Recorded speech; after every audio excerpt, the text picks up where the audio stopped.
Hey, what's up guys, and welcome to the Endure Diary. Today I finished my first true long run with a structured workout within it in over 2 months because of a knee injury. And I was only able to do that because of the decisions I made a week ago when I tried to complete a 15-mile race 2 days after receiving my second dose of the Moderna vaccine. But before going back and talking about that, let's talk about today.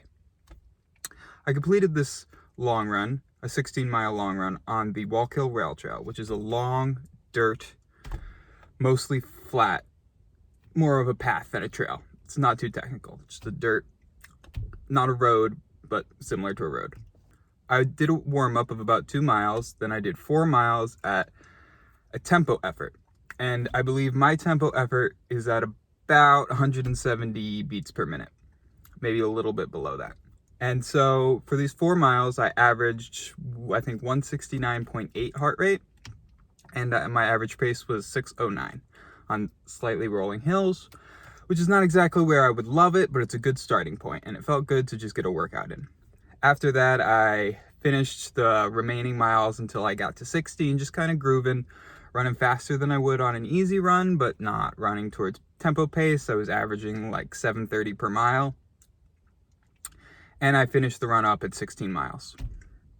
Now, I was only able to do that because of, again, the decisions I made a week ago when I tried to race a 15-mile trail OCR race with tons of elevation 2 days after getting the Moderna vaccine. Now, let's go back to that. Thursday, I got my second dose. Wasn't feeling too bad on Thursday, but as we got into the night, I started to get a little nauseous. I started to have a bit of a headache. And then when I woke up in the morning, I felt like I got hit by a train. I was sore everywhere. I had a raging headache. I was feeling feverish. I think I had a temperature of 102 degrees, dying. The only thing I found that could ease my pain was ice pops and a heater that I could put underneath my back to stop with the soreness, and then lied on my back and took a nap. After I woke from that, as we got later into the night, this is on Friday, the day after I got the vaccine, I started to feel a little bit better. And when I woke up in the morning on race day, on Saturday, I felt not great, but fine. So I decided to go to the race. My heat, the competitive 20K heat, had about 10 to 15 participants, and they started everyone about 10 seconds apart. And I decided to go fast, knowing that I was probably the fastest runner there, so I could chase some people down. This is a decision that would later come to haunt me. So I start running. The way the race is structured, it's a 2.5 mile trail running lap, and then going through a set of obstacles, and 6 laps total equals 15 miles. So I did the first lap. I chased down everybody. I finished the lap in first place, not by too much, but in first place. Looking down at my watch, I've got a heart rate monitor, not on the watch, but on a wrap. And it tells me that my heart rate is north of 170. My tempo heart rate is about 170, which means that I can complete a 1 mile race with about a 170 heart rate. These are all abouts, these are all estimations, but still, in a race that's probably going to take around 2 hours, my heart rate should not be at 170 when I'm only 1/6 the way through.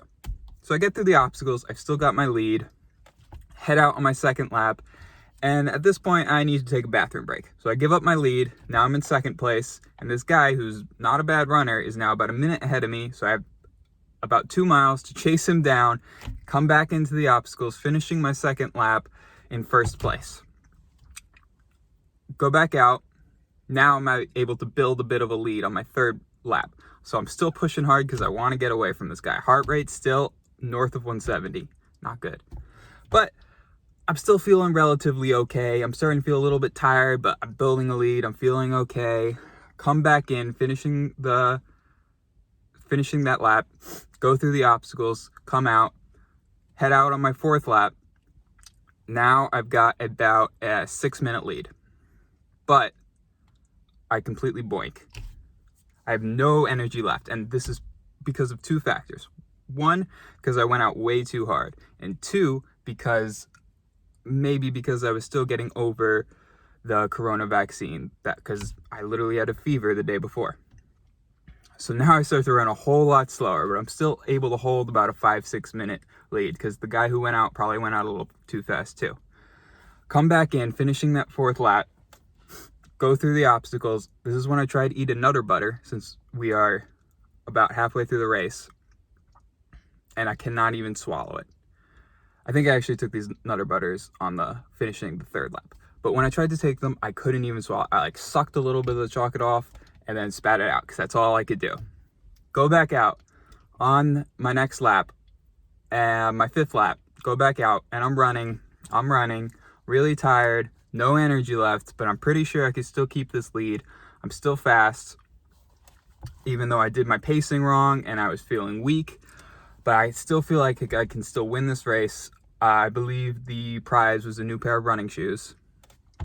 But then my knee starts to hurt. Not even hurt. It just starts to feel a little bit weird. My hurt knee, the one that's been hurt all winter. So I stop running. I start walking. Walk a little, run a little, still feels weird.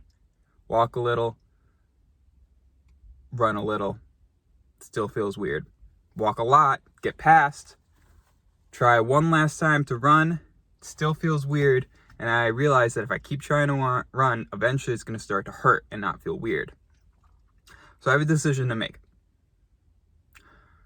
My A race is not the Boston Super and Sprint anymore because they got canceled, but the Ohio Super and Sprint, 10K and 5K in early June. This is what matters to me, and I have a decision. I can either push through this race, probably catch the guy in front of me, win those pair of running shoes, but then what?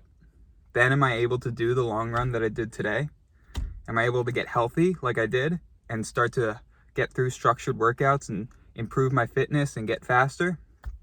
Or would I just be injured for longer and would I dig myself deeper into that hole? So I decide not to complete the race and to drop out. I run a little over 11 miles. I'd worked really, really hard and I was completely exhausted. Would have pushed through all that, but I wouldn't push through the knee because I wanted to get healthy. That was the most important thing. I had to realize, and I think this is a valuable lesson to anybody who's watching this. You have your A race. Everything that you do up to that A race should be done with the goal of making yourself faster. For that A race. Faster for that A race. Nothing that you should do should make you slower for that A race. And if I were to push through on that day a week ago, I probably wouldn't have been able to get back into workouts. I would have had to take longer time in rehabbing my knee. And eventually, I think I would have been a little bit slower for Ohio in early June, which is my A race.